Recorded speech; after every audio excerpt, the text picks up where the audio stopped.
ঘূর্ণিঝড় কালমেঘের আঘাতে লণ্ডভণ্ড ফিলিপিন্সের মধ্যাঞ্চল। টানা বৃষ্টি আর প্রবল জোয়ারে সেবু প্রদেশের নদীগুলো উপচে পড়েছে। নদীর ধারে গুড়িয়ে গেছে ঘরবাড়ি, ভেসে গেছে যানবাহন। স্থানীয় প্রশাসনের মতে এই প্রদেশেই মারা গেছেন অর্ধশতাধিক মানুষ। লিলুয়ান শহরে একদিনের ব্যবধানে উদ্ধার করা হয়েছে ৩৫টি মরদেহ।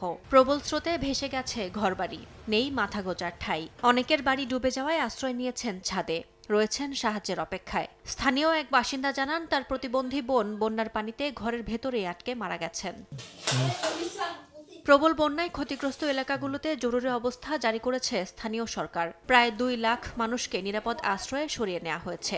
এখনও যোগাযোগ বিচ্ছিন্ন বহু এলাকা। দেশটির কর্মকর্তারা বলছেন, দীর্ঘদিনের অবৈধ খনন আর দুর্বল বাঁধ নির্মাণের কারণেই এই ভয়াবহ পরিস্থিতি। গত মাসের ৬.৯ মাত্রার ভূমিকম্পের ধাক্কা কাটিয়ে না উঠতেই নতুন করে টাইফুনের আঘাত যেন মরার উপর খাড়ার ঘা। ফিলিপিন্সে তাণ্ডবের পর ভিয়েতনাম উপকূলের দিকে ধেয়ে যাচ্ছে টাইফুন কালমেঘি। বর্তমানে এটি দক্ষিণ চীন সাগরে অবস্থান করছে। আবহাওয়া অধিদপ্তরের আশঙ্কা, শুক্রবার সকালে ভিয়েতনামে আঘাত হানতে পারে ঝড়টি। ভারী বৃষ্টি ও আকস্মিক বন্যার আশঙ্কায় থাইল্যান্ডেও সতর্কতা জারি করা হয়েছে। ইয়াসমিন অনন্যা, সময় সংবাদ।